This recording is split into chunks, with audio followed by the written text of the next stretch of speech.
कुछ खाने को बना दो, बहुत भूख लग रही है, दोपहर भी हो गई है, मुझे दवाई लेनी है। खाने को भी मैं ही बना कर दूंगी। आपके हाथ पर क्या काम नहीं करते? दिन भर परेशान कर देती हो, कुछ तो काम कर लिया करो।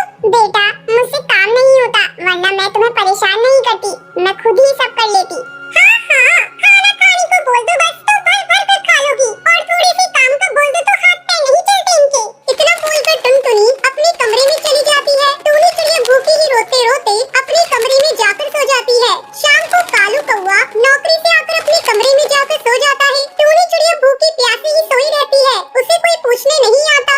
दूसरे दिन टूनी की तबीयत खराब हो जाती है। टूनी कालू कौवे के पास जाती है और बोलती है, बेटा कालू मेरी तबीयत आज कुछ ठीक नहीं है और मेरी शुगर की दवाई भी खत्म हो गई है, जरा बाजार जाकर ला दो। अरे माँ, तुम्हें पता है ना खर्चे कितने बढ़ गए हैं, मैं परेशान हो गया हूँ इन रोज रोज के खर्चों से। खैर आपकी दवाई लाकर दे दूंगा। और सुनो माँ, टुनटुनी को परेशान मत करना, वो बेचारी थक जाती है पूरे दिन घर का काम करते करते। पर बेटा मैंने कहाँ परेशान करा बहू को। चुप करो माँ, तुम्हारी नियत और सीरत मैं अच्छे से जानता हूँ, तुम बस चुपचाप एक कोने में पड़ी रहा करो। कालू अपनी माँ को बुरा भला कहकर काम पर चला जाता है। जब शाम को घर लौटता है तो टुनटुनी टीवी पर सीरियल देख रही थी और माँ टूनी एक कोने पर चुपचाप बैठी कालू बेटे का रास्ता देख रही होती है। कालू कौवा जैसे ही अंदर आता है फिर टूनी उसके लिए पानी लेकर आती है और बोलती है, ले बेटा पानी पी ले, थक गया होगा ना। हाँ हाँ P low Kalu G P low, तुम्हारी माँ को ही तुम्हारी फिक्र है बस, मैं तो कभी तुम्हारे बारे में सोचती ही नहीं हूँ। ऐसा नहीं है बहू, तुम टीवी देख रही थी इसलिए मैंने पानी दे दिया, आखिर मेरा बेटा है।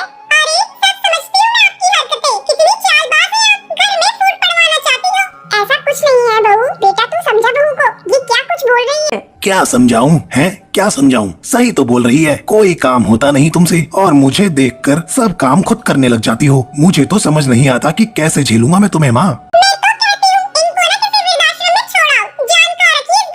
हाँ सुबह ही किसी वृद्धाश्रम में ले जाता हूँ। बेटा मैं कहीं नहीं जाना चाहती, मुझे अपने से दूर मत कर, मैं मर जाऊंगी। तुम्हें जाना ही पड़ेगा माँ, तुम इस घर में रहने लायक नहीं हो, तुम्हें इज्जत की रोटी हजम नहीं होती माँ, और न तुम हमें ठीक से रोटी खाने देती हो। अब हम ही इस घर को छोड़ देंगे, बस यही चाहती हो ना। कालू कौवे की बातें सुनकर टूनी रोते रोते बोलती है,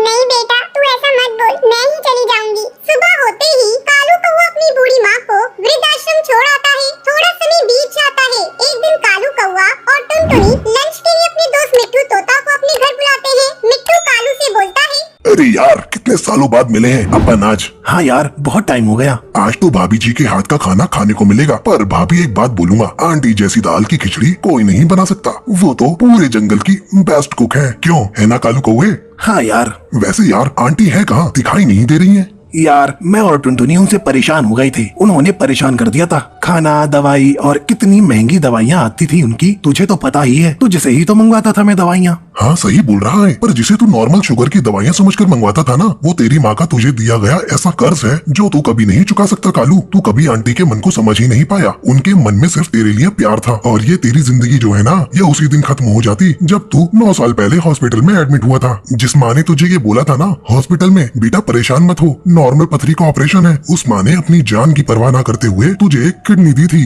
वो चाहती तो उस वक्त अपनी फिक्र करके तुझ जैसी औलाद को मरने देती, पर उन्होंने तुझे बचाया और थू है तुझ पर कालू। मिट्टू की बातें सुनकर कालू की आंखों से आंसू बहने लगते हैं। दूसरे दिन ही कालू कौवा सुबह सुबह अपनी माँ को लेने आश्रम पहुँच जाता है। आश्रम में टूनी की तबीयत बहुत खराब होती है और वो बस कालू को ही याद करती रहती है। डॉक्टर कालू को देखते ही बोलती है, कैसे बेटे हैं आप जो अपनी माँ को इतनी तकलीफ में भी यहाँ छोड़ गए। वो आपको इतना याद कर रही है और आप अपने ही जीवन में मस्त हैं। आप जैसे लोगों को अपनी माँ का जरा भी ख्याल नहीं होता।